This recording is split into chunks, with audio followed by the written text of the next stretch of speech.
Good afternoon, welcome to this Tam O'Shanter broadcast, and I've got some ideas for you about the narrator of the poem and the ending. Make sure you know the plot of the poem well, read it all in modern English and make sure you followed it. So the poem, this is the beginning of the poem. I want you to think about the narrator, and I'm going to suggest to you that it's a male narrator talking about male experience to men, and that this is natural and assumed within the poem. It's not even particularly noticeable until you do notice it and point it out. And I've put a quote from the AQA Critical Anthology at the bottom. Texts are read in a way that critically explores the male-centered nature of civilization, I would put in brackets, without even realising, and therefore the phallocentric nature of much literature.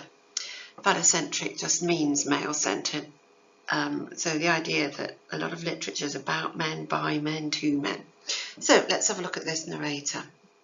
When the peddler people leave the streets and thirsty neighbours meet, as market days are wearing late and folk begin to take the road home, while we sit boozing strong ale and getting drunk and very happy, we don't think of the long Scots miles and marches, waters, steps and stiles that lie between us and our home, where sits our sulky sullen dame, gathering her brows like a gathering storm, nursing her wrath to keep it warm. So I'm looking at line 5, we sit boozing. So that the narrator is a man sitting drinking with other men and his wife. We don't think of our wife. The last 3 lines, where sits our sulky sullen dame. So assuming people in the audience are male, I have a sulky sullen wife at home who's furious. No thought about why she would be furious with the isolation and and how different her life is than sitting enjoying herself in a pub. None of that. It's a male experience here. Moving on. And I've put this is an updated version. This is the very scene stereotype. We're in the joke with the man and the wife is other and who we don't want to be. And that's how this poem operates too. So it says, I think this is pretty soon after. Oh, Tom, had you been but so wise as to have taken your own wife Kate's advice. She told you well you were a waster, a rambling, blustering, drunken boaster, that from November till October each market day you were not sober.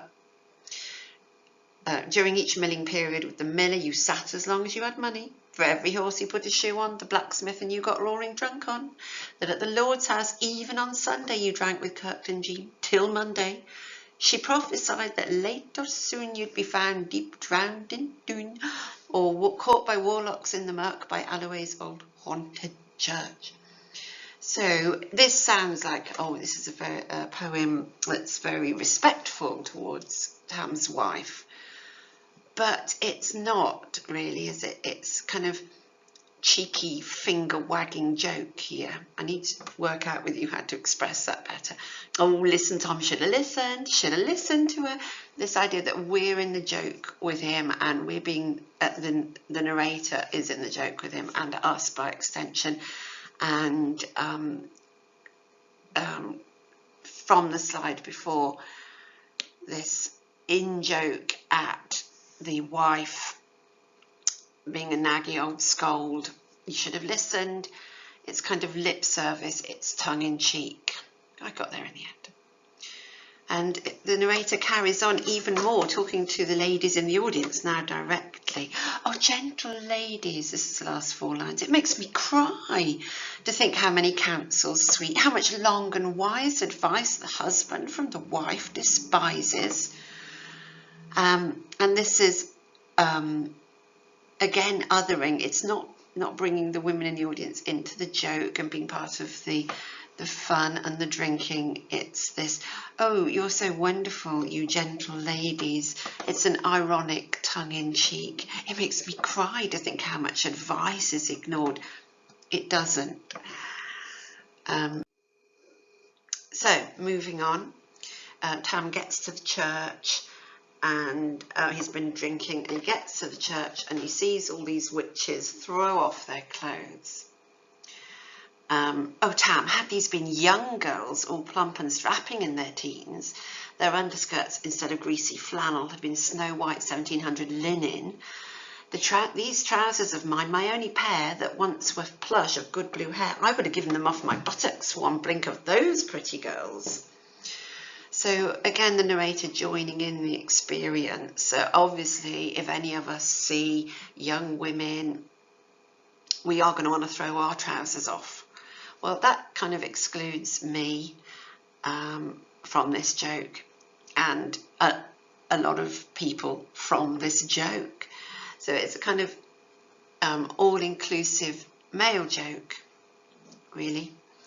So the last line, you know, these weren't lovely girls that you were looking at naked or in their underclothes, but withered hags, old and droll, ugly enough to suckle a foal, leaping and flinging on a stick. It's a wonder it didn't turn your stomach. So more part of understanding this particular male experience, and the narrator being male, and assuming all the audience is that particular type of male. So Tam escapes and his horse loses his tail, and here we have the conclusion. So they've made it over the bridge. Nanny has pulled Maggie's tail off. Now, who this tale of truth shall read, each man and mother's son take heed. Whenever to drink you are inclined, or short skirts run in your mind, think you may buy joys over dear, remember Tam O'Shanter's mare. So he's explicitly talking to men here and saying, look, don't drink and don't think about women. Again, excluding a lot of people from the poem there without meaning to. Or you have to sort of join in as an honorary man, which is what I tend to do. And here, it's a tongue-in-cheek moral. The only thing that happened to Tam O'Shanter's mare was losing a tail. It wasn't the end of the world. And it's a kind of mock warning. The whole poem is really a celebration of drink and male culture and enjoyment. Nothing really bad happens in it. But at the end, he throws in, here's the moral of my story. It's very quick. It's ridiculous. It's part of that level of irony of the tale that you can imagine him saying this with a big wink. Yeah, guess what my story is about? Yeah, don't drink, don't think about women. It's like a cover story at the end. Yep, I did a quick moral at the end, just make sure everyone knew I was doing it. I was right. I was saying the right things. So I'm suggesting to you that the resolution is tongue-in-cheek and ironic, and that the male narrator is actually celebrating this tale of an ordinary man and his drinking and his culture. I thank you.